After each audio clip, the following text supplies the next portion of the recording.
ನಮಸ್ಕಾರ ವೀಕ್ಷಕ ಬಂಧುಗಳೇ, ನಾನು ನಿಮ್ಮ ಪ್ರೀತಿಯ ದಾಸನಪುರ ಶಾಂತಭೋಗ್ ರಾಮಕೃಷ್ಣಮೂರ್ತಿ ರಾಮರಾವ್ ಮಾಡುವ ನಮಸ್ಕಾರಗಳು. ನಾವೆಲ್ಲ ಮಾಘಸ್ನಾನ ಪ್ರವಾಸಕ್ಕೆ ಹೋಗ್ತಾ ಇದ್ದೀವಿ. ಅದು ಏನಪ್ಪ ಅಂತಂದರೆ ಫೆಬ್ರವರಿ 15ನೇ ತಾರೀಕು ಶನಿವಾರ ನಮ್ಮ ಶುಕ್ಲ ಯಜುರ್ವೇದ ಕಾಣ್ವ ಶಾಖಾ ಸೇವಾ ಟ್ರಸ್ಟ್ ಅರ್ಶಿನಕುಂಟೆ ನೆಲಮಂಗಲ ಇವರ ವತಿಯಿಂದ ಮಾಘಸ್ನಾನ ಪ್ರವಾಸ ಪ್ರತಿ ವರ್ಷದಂತೆ ಈ ಸಲನೂ ಕೂಡ ಹೊರಟಿದ್ದೀವಿ. ಈ ಒಂದು ಮಾಘಸ್ನಾನ ಪ್ರವಾಸಕ್ಕೆ ಮೊದಲನೇದಾಗಿ ದೇವರ ಪೂಜೆಯನ್ನು ಮಾಡಿ ಬಸ್ಸಿನ ಪೂಜೆ ಮಾಡ್ಕೊಂಡ್ವಿ. ಮೊದಲನೇದಾಗಿ ಶ್ರೀ ಕಾಲಭೈರವೇಶ್ವರ ಸನ್ನಿಧಿ ಆದಿಚುಂಚನಗಿರಿ ಈ ಒಂದು ಸಂಸ್ಥಾನಕ್ಕೆ ಬಂದ್ವಿ. ಇಲ್ಲಿ ದೇವರ ದರ್ಶನ ಮುಂಜಾನೆ ತುಂಬ ಚೆನ್ನಾಗಿ ದೇವರ ದರ್ಶನ ಆಯಿತು. ಮಾರ್ನಿಂಗ್ ಬಂದಿದ್ದರಿಂದ ಮಾರ್ನಿಂಗ್ ಒಳ್ಳೆ ವೈಬ್ಸ್ ಇತ್ತು. ನಾವು ಸುಮಾರು 6:15 ಹೊರಟ್ವಿ. 7 ಗಂಟೆ 7:10 ಅಷ್ಟೊತ್ತಿಗೆಲ್ಲ ನಾವಿಲ್ಲಿ ಈ ದೇವಸ್ಥಾನಕ್ಕೆ ಬಂದ್ವಿ.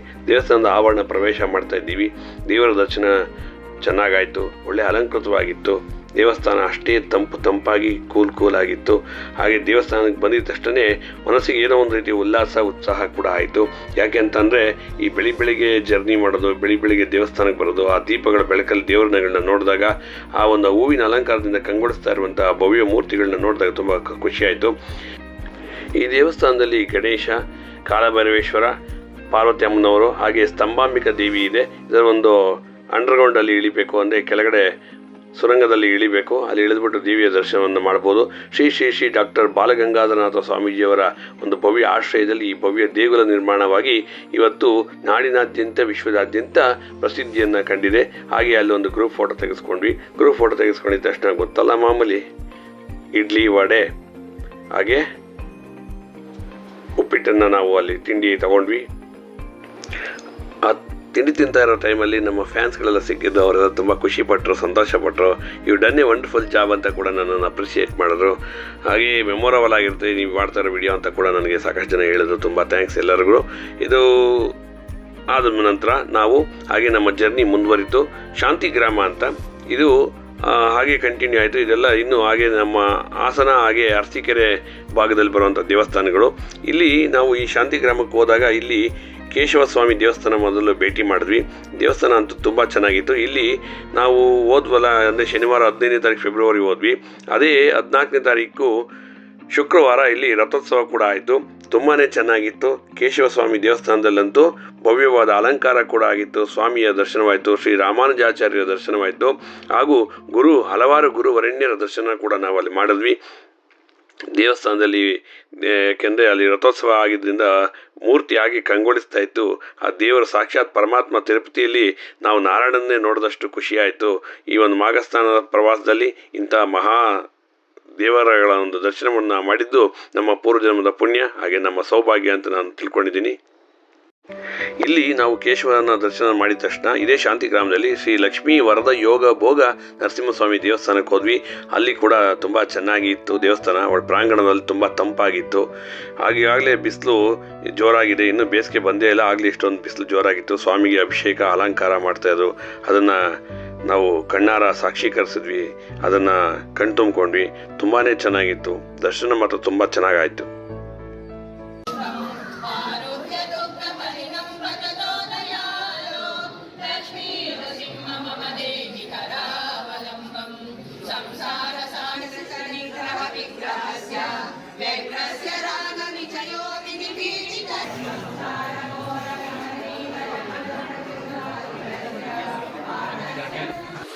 ಪ್ರತಿ ದೇವಸ್ಥಾನದಲ್ಲೂ ನಾವು ಹೋಗಿದ ತಕ್ಷಣ ನಾವು ದೇವರಿಗೆ ನಮ್ಮ ಕೈಲಾದ ಸೇವೆ ಅಂತೆ ಏನಾದರೂ ಶ್ಲೋಕ, ಭಕ್ತಿಗೀತೆ ಹೇಳೋದು, ದೇವರ ನಾಮ ಹೇಳೋದು, ಈ ಥರ ಹೇಳೋದು ಅದು ನಮ್ಮ ಒಂದು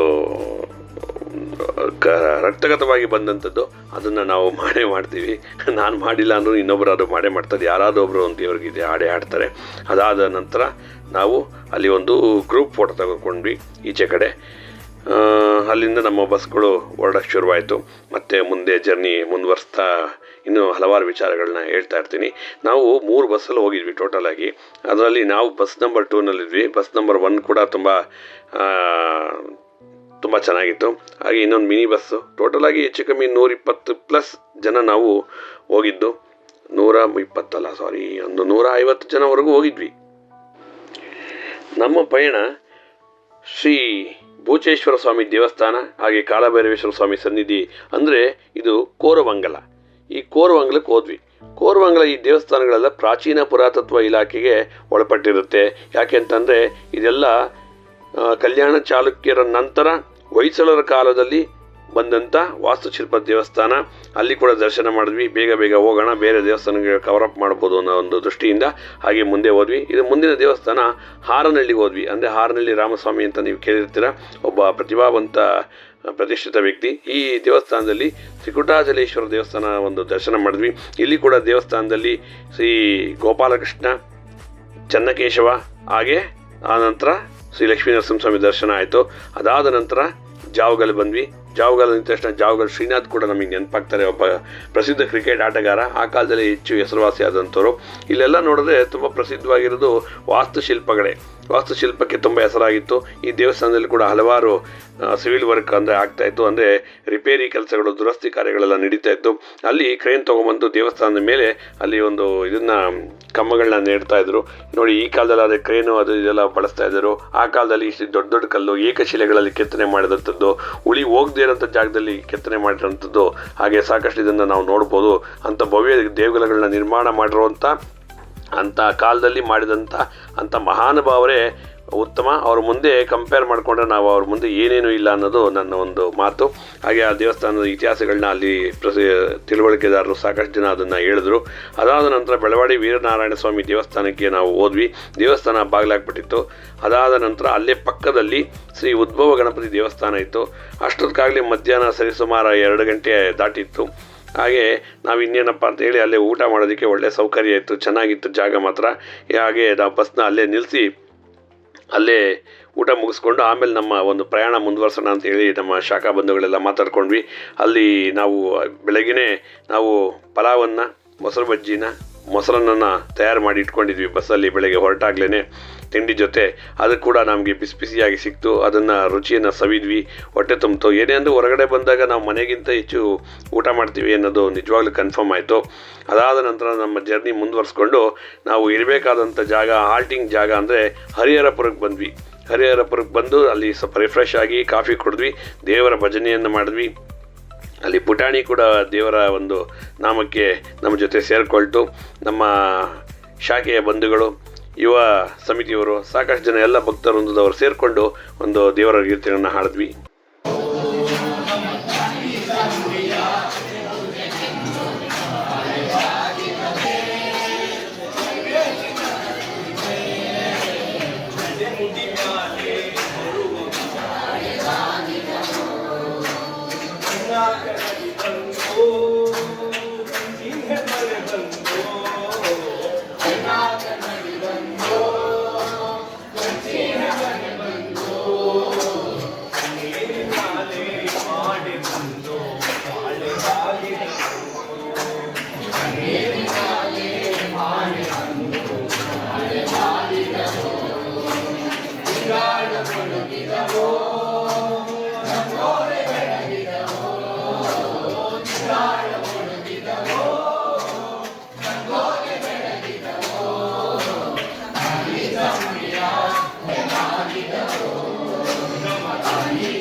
ನಾವು ನೋಡಿದಂಥ ಚುಂಚನಗಿರಿ ದೇವಸ್ಥಾನ ಹೊರತುಪಡಿಸಿ ಭಾಗಶಃ ಎಲ್ಲ ದೇವಸ್ಥಾನಗಳು ಹೊಯ್ಸಳರ ಕಾಲದಲ್ಲಿ ನಿರ್ಮಾಣ ಆದಂಥದ್ದು.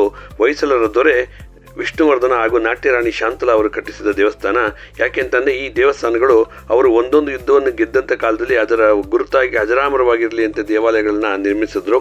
ಈ ದೇವಾಲಯಗಳನ್ನು ನಿರ್ಮಿಸಲು ಬಳ್ಳಿಗಾವಿ ಎಂಬ ಊರಿನಿಂದ ಹಲವಾರು ಶಿಲ್ಪಿಗಳನ್ನು ಕರೆತಂದರು. ಅದರಲ್ಲಿ ಬಹುಮುಖ್ಯವಾಗಿ ದಾಸೋಜ, ಮಲ್ಲೋಜ, ಧೀರೋಜ ಈ 3 ಶಿಲ್ಪಿಗಳ ಕೈಯಲ್ಲಿ ಅರಳಿದ ಈ ಒಂದು ವಾಸ್ತುಶಿಲ್ಪ ಇಡೀ ವಿಶ್ವವಿಖ್ಯಾತವನ್ನು ಹೊಂದಿದೆ. ಯಾಕೆಂದರೆ ಬೇಲೂರು, ಹಳೇಬೀಡು, ಈ ನಾವು ನೋಡಿದಂಥ ಎಲ್ಲ ದೇವಸ್ಥಾನಗಳು ಅದೇ ಶೈಲಿಯಲ್ಲಿ ಇರೋದ್ರಿಂದ ಈ ಒಂದು ದ್ವಾರ ಸಮುದ್ರ ಅಂದರೆ ಹೊಯ್ಸಳರ ರಾಜ್ಯದ ಹೆಸರು ದ್ವಾರ ಸಮುದ್ರ.